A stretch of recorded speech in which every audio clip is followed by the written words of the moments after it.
Le foie, un organe essentiel dont on ne parle jamais. On voit ça tout de suite avec mes invités.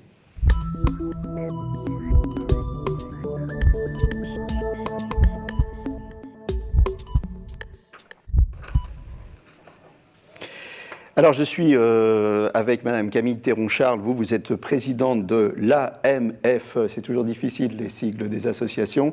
Alors, c'est l'Association des maladies foie-enfant. Et vous êtes aussi maman d'une petite fille qui est malade et vous êtes future donneuse vivante pour cette petite fille. Avec moi aussi sur le plateau, le professeur Didier Samuel. Vous êtes gastro-entérologue, vous êtes hépatologue, vous êtes doyen de la faculté de médecine Paris-Sud. Et c'est pas tout, hein, vous avez encore du temps libre. Vous êtes responsable de l'unité d'hépatologie et de réanimation. Vous êtes directeur médical du programme de transplantation hépatique à l'hôpital Paul Brousse. Et vous avez trouvé le temps d'écrire ce bouquin, La crise de foie n'existe pas.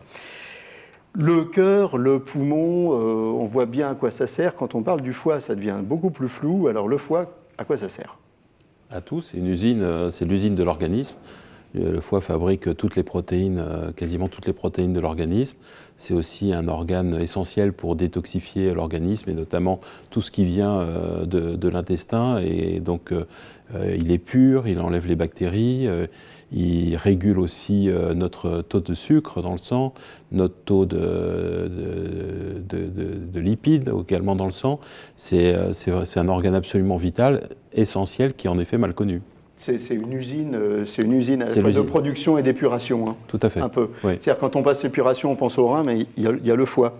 Le rein est essentiellement un organe d'épuration, alors que le foie fait les deux. C'est l'organe de synthèse et c'est de très loin le plus grand organe de synthèse de tout, nos hormones, les enzymes, les protéines, les anticorps, tout ce qui est nécessaire à la vie.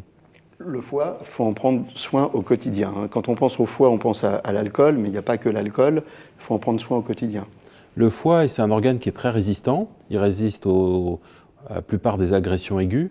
Par contre, ce qui supporte mal, c'est l'accumulation des choses, et notamment pour l'alcool, c'est la consommation chronique d'alcool pendant des années de façon régulière, journalière, qui fait qu'à la fin, il peut évoluer en effet vers une cirrhose. Mais c'est la même chose pour d'autres agresseurs qui sont la graisse, comme dans la stéatose ou dans ce qu'on appelle la NASH, qui est la stéatohépatite non alcoolique du foie. Ce qu'on appelle le foie gras humain, ou alors la maladie du soda, hein, c'est ça? Tout à fait. Voilà. Donc ça peut aussi abîmer le foie. Et puis il y a aussi d'autres agresseurs qui sont les virus des hépatites par exemple, le virus d'hépatite B, le virus d'hépatite C, et c'est dans tous les cas des affections chroniques, c'est-à-dire qui durent sur 10, 20, 30 ans, qui progressivement abîment le foie. C'est cet aspect chronique, l'accumulation, hein, c'est ça qui est vraiment destructeur pour le foie, l'accumulation. Alors par exemple sur l'alcool, on s'arrête 3 secondes, il y a des débats où on nous dit 2 verres par jour, après on nous dit 1 verre par jour. Bon, d'abord, ce n'est pas une obligation de boire 1 ou 2 verres par jour, c'est vraiment une limite, et puis il vaut mieux pas en prendre tous les jours en fait, c'est ça, c'est ce que vous nous dites. En fait, en effet, l'idée d'un verre par jour vient du régime méditerranéen qui peut-être protège un petit peu des complications cardiovasculaires. Au-delà d'un verre par jour, déjà 2 verres par jour, c'est 14 verres par semaine, plus le week-end où on boit souvent beaucoup plus. Ce qui fait que c'est mathématique et donc c'est une accumulation très importante. Ce qui fait que ce qui est recommandé, en effet, c'est pas de boire tous les jours. Et déjà, si on fait attention à ne pas boire à chaque repas et pas boire tous les jours, on diminue considérablement sa consommation d'alcool. À l'inverse, alors on peut détoxifier son foie, et là c'est pareil, il ne faut pas faire n'importe quoi. Il ne faut pas faire n'importe quoi. D'abord, le foie, c'est un très bon organe de détoxification, c'est lui qui est le plus puissant de l'organisme. Il ne faut pas faire n'importe quoi parce que souvent ce que l'on dit, on n'en sait pas trop. Les cures de jeûne, les cures d'amaigrissement très, très, très profondes sont parfois aussi délétères parce que quand on perd 15 kilos ou 20 kilos en 3 mois, très souvent, on les récupère aussitôt en encore moins de temps et l'accumulation des graisses qui se fait à ce moment-là de façon non régulière, non homogène, elle peut s'accumuler au niveau du foie et l'agresser. Donc la meilleure détox, c'est de la modération et puis aider son foie en buvant aussi de l'eau. Boire de l'eau, c'est toujours bon. C'est toujours bon. Donc, et puis, en effet, quand on a surmangé ou surbu, c'est pas mal de faire un petit break. Mais il ne faut pas par contre passer à l'excès inverse, c'est-à-dire on a besoin quand même de manger régulièrement, donc il faut manger moins et plus équilibré. Quels sont les signes qui doivent nous alerter quand le foie se dérègle? Ça commence par quoi? En fait, le problème du foie, c'est comme beaucoup de maladies, elles sont silencieuses jusqu'à ce qu'il arrive des complications. Donc c'est la problématique. Pour la plupart des maladies hépatiques, donc du foie, c'est pour ça qu'un bilan de dépistage est utile, parce que le foie est un organe qui souffre en silence, et quand les choses apparaissent, c'est-à-dire quand apparaît par exemple une jaunisse, c'est-à-dire on a les yeux jaunes ou le teint jaune, quand apparaît de l'eau dans le ventre, de l'acide, ou quand on fait même une hémorragie, sont déjà des signes très tardifs. Donc c'est là où je pense qu'il faut aussi envisager régulièrement de faire des tests sanguins pour mesurer les enzymes du foie.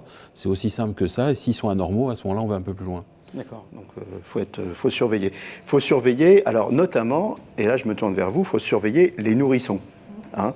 Les maladies rares du foie, ça concerne une naissance par jour en France, et c'est un peu le combat de votre association, hein, c'est de sensibiliser là-dessus et de permettre un meilleur dépistage, et surtout un dépistage beaucoup plus rapide des maladies rares du foie, c'est ça? Oui, tout à fait. Donc effectivement, l'association a 3 missions que sont le soutien aux familles touchées, la recherche et le dépistage. Donc c'est faire des campagnes de communication autour des symptômes que sont une jaunisse persistante au-delà de 15 jours, et puis des selles pâles. Donc en fait des signes assez simples. Hein. Vous êtes jeune maman, votre enfant, votre nourrisson a des selles très pâles et une jaunisse. Oui. C'est grave. Il faut s'alerter, il faut aller aux urgences. C'est une urgence médicale. On a fait une campagne qui s'appelle l'alerte jaune, donc où on met les couleurs de sel normales, les couleurs de sel anormales, et si ça fait partie de ces couleurs pâles, il faut aller... Il y a un nuancier, exactement. Alors c'est www.alertejaune.com. On rappellera les sites à la fin de l'émission. Exactement, parce qu'en général, les enfants... Il faut intervenir très vite, voilà. Ça réduit le taux de mortalité, ça augmente les chances des enfants. Hein. Voilà, c'est ça. Oui, il y a 2 pièges. Le piège, c'est qu'il peut y avoir des jaunisses à la naissance qui n'ont rien à voir, et donc ce qui doit alerter, c'est quand ça persiste. Et donc ça, c'est la première alerte. Et en effet, pour des maladies, notamment comme l'atrésie des voies biliaires de l'enfant, où il n'y a pas de canal du cholédoque, donc de voie biliaire principale, pour que l'enfant guérisse et n'ait pas une transplantation, il faut l'opérer dans les 2 à 3 premiers mois de la vie. Donc pour ça que le diagnostic doit être fait très tôt. Oui, c'est ça. Ouais. Et plus il est fait tôt, plus l'enfant a une chance de survivre et de vivre correctement une fois qu'il a... Donc il faut que ce soit fait dans les 60 jours. En fait, en moyenne, c'est fait à 60 jours et on vous essaye voudriez que ce soit plutôt dépister fait à 30 vers jours. 30 jours. Hein, c'est ça. D'ailleurs, après 7 ans de lobbying auprès du ministère, on a réussi à avoir l'échelle colorimétrique des selles dans le carnet de santé et une visite à 15 jours parce que la première visite étant à 1 mois, c'est presque trop tard. D'accord.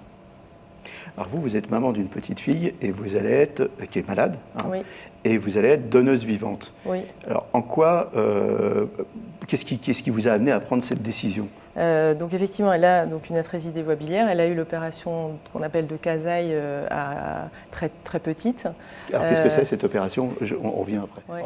L'opération de Kasai, ça vient du nom d'un chirurgien japonais qui s'appelle Kasai, qui dans les années 60 a eu l'idée de remplacer le cholédoque en montant une anse digestive sur le foie et de la coller au foie, et pour drainer la bile qui est stagnée dans le foie. Le problème de cette maladie, c'est que la bile ne peut pas s'écouler, et donc elle stagne dans le foie, et elle fait une vraie cirrhose, et le foie devient cirrhotique et fait une cirrhose biliaire, cette fois-ci. Et donc cette intervention permet de drainer la bile. Et donc aujourd'hui, votre petite fille a 7 ans, voilà. Et vous avez donc, décidé l'opération a fonctionné de ne pas 6 attendre. ans, voilà. Et effectivement, elle est sur liste d'attente depuis janvier. Et on a la chance d'avoir une solution maison, on va dire, puisque elle est d'un groupe sanguin qui a une attente assez longue en liste d'attente. Elle est haut, oui. Donc on a compris, les facteurs clés de succès d'une greffe, on a compris que c'était l'enfant qui arrive en pas trop mauvais état à la greffe, que le greffon n'est pas passé beaucoup de temps en dehors d'un corps, et qu'une opération planifiée, ça peut être aussi un facteur clé de succès important. Oui, y compris pour nous à la maison, parce qu'on a 2 autres enfants. Exactement, voilà, en termes de logistique, voilà, c'est planifié. Donc nous, ça nous allait bien, et puis on a la chance d'avoir une compatibilité.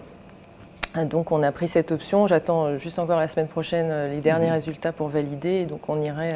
Donc l'idée, pour résumer, c'est de dire, voilà, ma petite fille, elle est haut, elle est sur la liste d'attente, elle pourrait attendre très longtemps un organe d'un donneur mort, Et moi, j'ai la chance de pouvoir lui donner une partie de mon foie, parce que je suis compatible, et donc je décide, pour lui donner plus de chance, en fait, je décide de couper cette file d'attente en étant donneuse vivante. Oui. Est-ce que les gens savent suffisamment qu'on peut être donneur vivant ? Pas forcément sur le foie. Enfin, moi, du coup, je regarde pas mal le site de l'Agence de biomédecine. On parle beaucoup du rein, on parle très peu du foie. C'est assez peu développé. C'est développé essentiellement parents-enfants, donc pour les petits-enfants. Il y a aussi une raison technique, c'est que pour les parents-enfants, on peut donner la partie gauche du foie, ce qui est une plus petite partie. Donc c'est une chirurgie moins lourde pour le parent, parce qu'on enlève une plus petite partie et souvent on le fait sous cœlioscopie. Et deuxièmement, et ça suffit pour l'enfant. Alors que quand on fait adulte, il faut souvent prélever la partie droite du foie qui est la plus grosse partie. Et techniquement, c'est plus compliqué, plus lourd. Ce qui fait qu'en France, le don familial vivant est assez peu développé, même s'il y en a quand même à peu près une quinzaine de cas par an en France. Mais par contre, il y a des pays où il n'y a que ça. Au Japon, en Corée, c'est plus de 1000 transplantations de Au niveau des greffes, on connaît bien la greffe du rein. On parle moins souvent des greffes de foie. Ça marche bien? Les taux sont bons? À la greffe du foie, ça s'est considérablement développé. Maintenant, il y a 1300 greffes du foie qui sont faites par an.